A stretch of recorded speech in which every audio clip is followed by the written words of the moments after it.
Hi, I'm Diane Dayton, and we're at the 17th Annual First Energy Berks Jazz Fest in Reading, Pennsylvania, presented by the Berks Arts Council, where you will find artists from all over the world, all over the country, and artists popping in from all over the place, too. And with us right now, coming in from Philadelphia, saxophonist Andrew Neu. Hello. Thanks so much for taking the time to drive up here and spend some time with us. The pleasure is mine, Diane. Thanks so much for having me. I'm so glad we could connect because you have a great new CD out in Clearview. Thank you.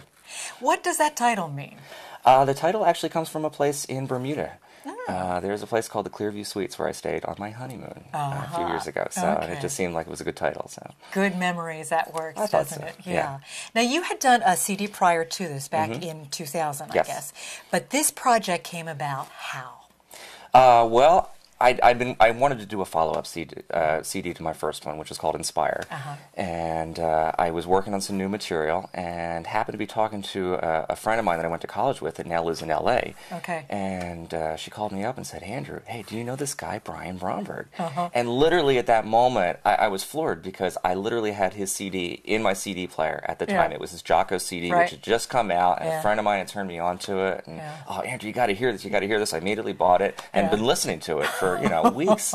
And are you kidding? I know Brian Brown. Well, I know who he is, sure. So he said, oh, well, you should really talk to him. He's doing a lot of producing now. And so she put me in touch with him. And, through the back and forth, we were sending me MP3s over the internet. And, we eventually connected. I went out to L.A. a few times. And, we did the production out there. That's great. You've got a lot of great artists with you on this CD, too. I'm very lucky. Yeah. Who are some of the ones?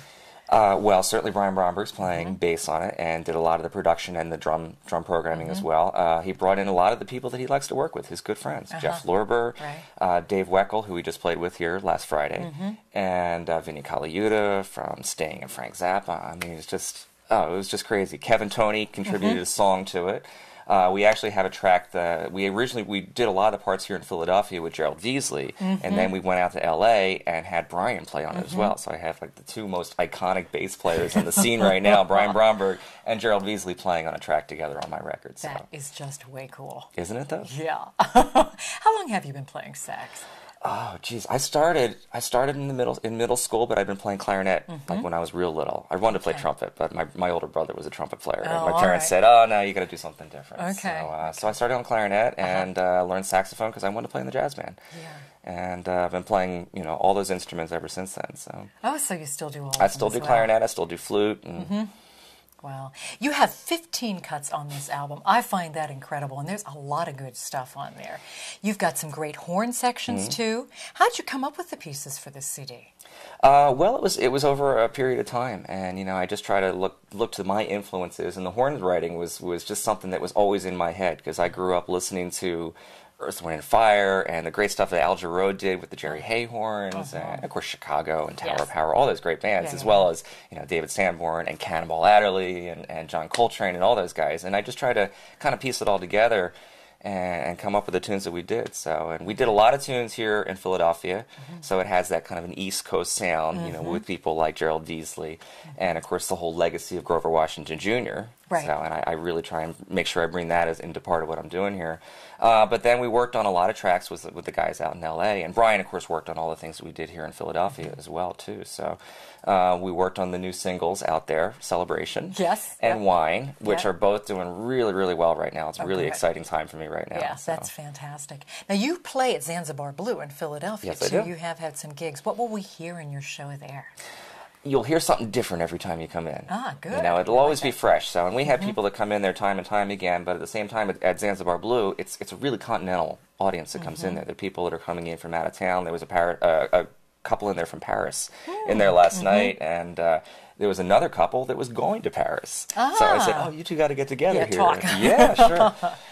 So it's actually a really, really neat room. And we do, certainly, my own material. We have 2 records worth of material that we do, and all the new material that I'm working on for, my next record. We do, certainly, the music of Grover Washington Jr. He's always been a role model of me, for me, not just the music that he played, but just the kind of a person that he was. He really, really represented a way that we should all try and live our lives. I know Gerald Veasley talks about that quite a bit, too. Absolutely, yeah. Because of his relationship with him, too. Wow. It's fun to do what you love, isn't it?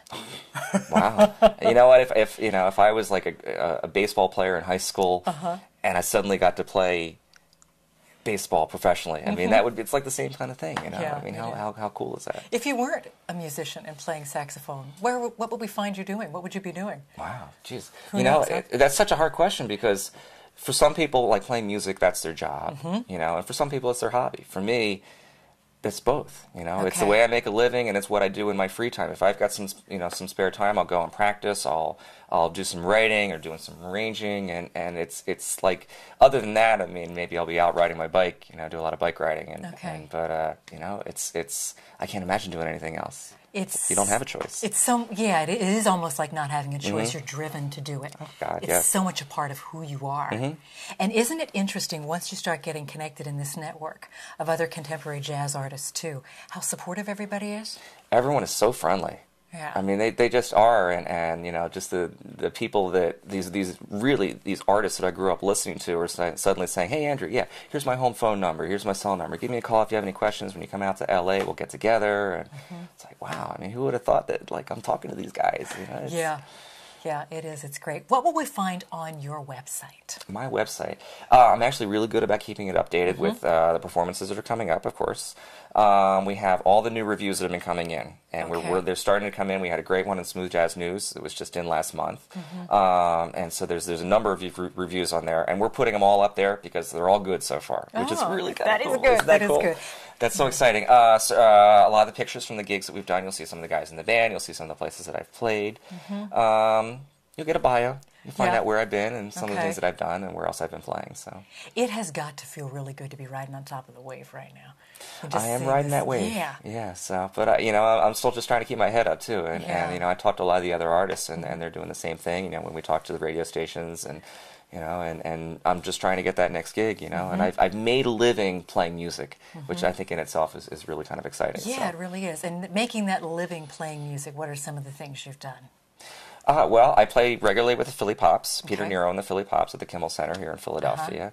So it's nice to be able to kind of wear both a jazz hat and a classical hat doing that. There's also the Brian Pastor Big Band that I've recorded with, and it's a 17-piece big band. I played with them just the other day. And some of the cool things about that is it's just the camaraderie of hanging out with 15 or 20 guys that, like, you know, these are all your friends, you know, and it's kind of cool to be able to get together with them and build a relationship with them that's not about just, you know, sitting around and having dinner together. It's about playing music together and interacting in a way that most people don't have the luxury of experiencing. It's a real creative process, and when you put that many people together that are creative minds, all kinds of wonderful things can happen, yeah? I think we're going to see that tonight. There's the All-Star Jam session tonight. Yes. That's going to be great fun. What's really important to you, Andrew? What's really important? Yeah, and you can take that personally, professionally, whatever. Well, I mean, first and foremost, it would certainly be my family, you know, my wife and my daughter, and you know, I've managed to find joy in the things that I do every day. How old's your daughter? My daughter is 18 months old. Oh, she's really little. Oh, yeah, she's so cute. She's so cute. And just growing. It is about the everyday thing, isn't it? Oh, absolutely. Yeah. You gotta love getting up every day and loving what you do every day. And as I said, it's my profession, but it's my hobby too. It's what I do in my free time. And if I wasn't making a living playing music, I would certainly be doing it. There's no question about that. Well, I think it shows on this CD that you do love what you do, and we love it too. I hope so. Thanks so much for taking a few moments just to share your thoughts and let us know a little bit about who you are. Well, Diane, I really appreciate it. And here is Andrew Neu doing what he loves.